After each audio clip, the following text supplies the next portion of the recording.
Nadeem, Roshan, Sham, Swati, Gina, Anu. Beautiful names used to describe oneself uniquely and with that identity. And do you all know, all of us are known by one single name, one scientific name. Any guesses? Humans. Homo sapiens. Yes. To one and all, good evening and welcome to the world of unknown.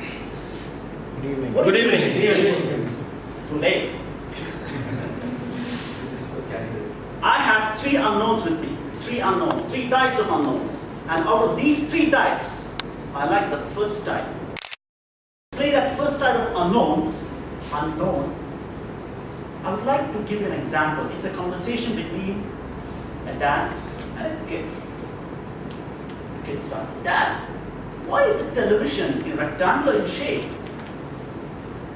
The dad was a bit taken aback. "Why couldn't we a rhombus, a trapezium, or why don't we have the longer length on the vertical and the shorter length on the horizontal?" Dad was caught out of guard. He was surprised to get such a question. And for me, everybody goes through this phase. There are a lot of things we get to see, a lot of things, but we never ever dare to ask a question to yourself. Why? Why isn't that television rectangular in shape?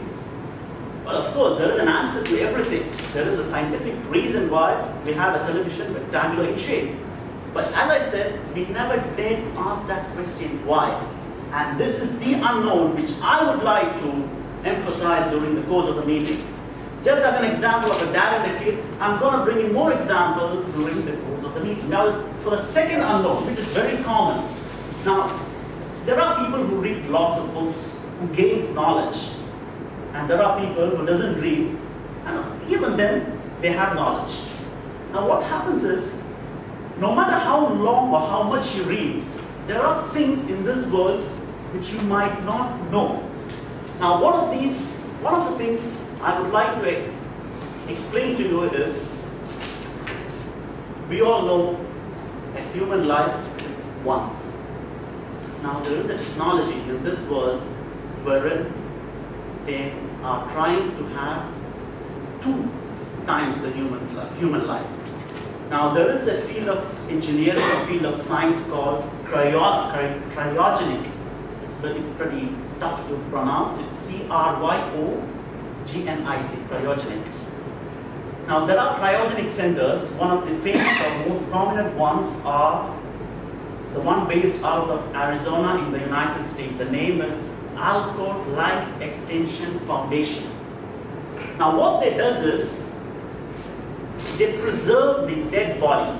And what they do is, they have a big cylinder, like a rocket ship, which is a bit small in diameter, but quite long on the vertical direction. And it's filled with liquid nitrogen. And it's chilled at a temperature of -325 degrees Fahrenheit. So what they does is, they preserve the dead bodies, not any dead bodies, the bodies or the humans who died because of certain diseases that were not incurable. Now, there are a lot of bodies which have been preserved, and one of the prominent ones is the legendary basketball player. They call it a legendary because I am not a big basketball fan. I don't know who are here as a fan of basketball. Its name is Ted Williams. His body has been preserved in this particular cryogenic. Having said this, until today, not a single body has been revived. It's a technology ongoing. So this is a new piece of information for all of us. For me, of course, yes.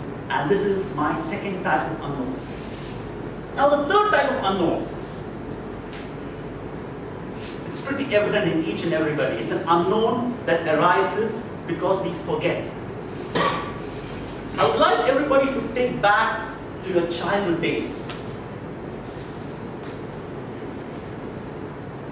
We used to cherish those stories that was narrated by our parents or grandparents. We never forget those. Reason? We lived through it. and the activities that we went through, like sports activities, not the cricket or the football. There are some unique games that existed in our place. Now these things, if you recall, it's there in your mind. You can just vomit it. You don't need to read through. However, if you ask the present generation, 20 years down the line, what were your childhood memories? They would say, They would have one phone, iTab. This is what they have. They don't have any memories as such. Of course, the technology has helped us to connect with the world in a span of seconds. However, it has helped us to disconnect with the human sitting an inch across your chair. So, this is an unknown that comes about because of we forget, because we didn't live through that particular moment.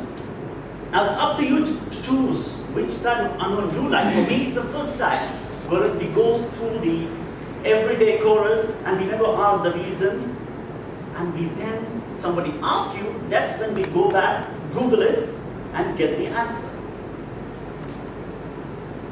As I said, I'm going to narrate certain stories or certain facts which we feel that we had to know, because end of the day, we don't want to be embarrassed, at least in front of your kid. So let's go ahead with this meeting. What we have in store for today is a great mix of project speakers.